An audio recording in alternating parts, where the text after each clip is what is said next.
আসসালামু আলাইকুম। তো আমি রাতে উঠে পড়ে এগুলো খেয়ে নিয়েছিলাম। একটা হচ্ছে আয়ুর্বেদিক টি আর এটা হচ্ছে আদা জলে আমি কিন্তু সামান্য পরিমাণে কালো জিরা দিয়ে দিয়েছি, কারণ কালো জিরা কিন্তু আমাদের শরীরের পক্ষে অনেক উপকার দেয়। তো আমি কালো জিরা এমনি শুধুও খেয়ে থাকি, বাট সেদিন এটার মধ্যেই দিয়ে দিয়েছিলাম গরম জলের মধ্যে। তো খেতে কিন্তু আমার বেশ ভালো লাগে। তোমরাও গরম জল বা এমনি হলেও কালো জিরাটা খাওয়ার ট্রাই করবা।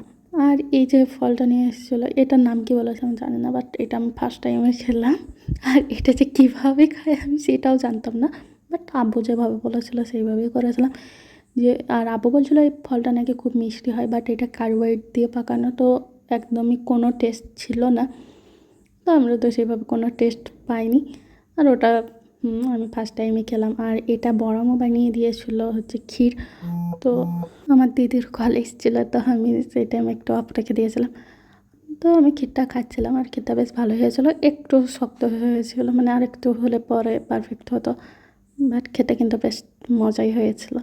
আর তারপরে খেয়ে নিয়েছিলাম আবার মধু দিয়ে, কারণ আমার শরীরটা আমি গরম ধরাতে চাইছিলাম, কারণ বেশ ঠান্ডা লেগেছিলো। আর রোজার টাইমে আবার নতুন করে শীত পড়েছিল, মানে এইরকমই মনে হচ্ছিলো। তো আমি কিন্তু অল্প অল্প করে দিয়ে, মানে খুব একটাও দিইনি। আর এখানে দিয়ে দিয়েছিলাম হচ্ছে গোলমরিচ গুঁড়ো। আমার যেহেতু কাশি হচ্ছিলো তখন, সেই জন্য গোলমরিচ গুঁড়ো দিয়েছিলাম। আর এখানে হচ্ছে আদা জলটা আমি ভালোভাবে ফুটিয়ে নিয়েছিলাম। অনেক জল দিয়েছিলাম, বাট ওটাকে আমি একদম অল্প পরিমাণে করে নিয়ে তারপরে কাপের মধ্যে ঢেলে নিয়েছিলাম। আর এই আদা জলটা কিন্তু হজমের ক্ষেত্রে খুবই উপকার দেয়।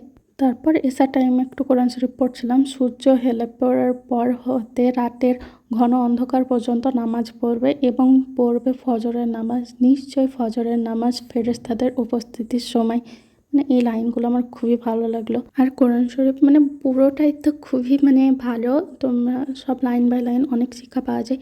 আমি যখনই কোরআন শরীফ পড়ি আমি মানে কিছু কিছু লাইন, হ্যাঁ সবগুলোই তো ভালো, বাট কিছু কিছু লাইন আমি তুলে রাখি, হয় লিখে রাখি, না হলে ফোনে আমি ছবি তুলে রাখি বা ভিডিও বানিয়ে রাখি। আসলে এগুলো মন ছুঁয়ে যায়, এরকম হয়। আর মানেটাই আমি পড়ি, মানে পড়াটা অনেক মানে কার্যকর, কী বলছে সেটাও আমরা বুঝতে পারি। আর আমি যেহেতু গরম মানে কোনো কিছুই খাই না, তো তারপর একটু ঠান্ডা করে আমি কোরআন শরীফ পড়া হলে খাচ্ছিলাম। আর আমার দাদা এনেছিলো হাজি রোল থেকে রোল, আর ওইগুলোই আমি খাচ্ছিলাম।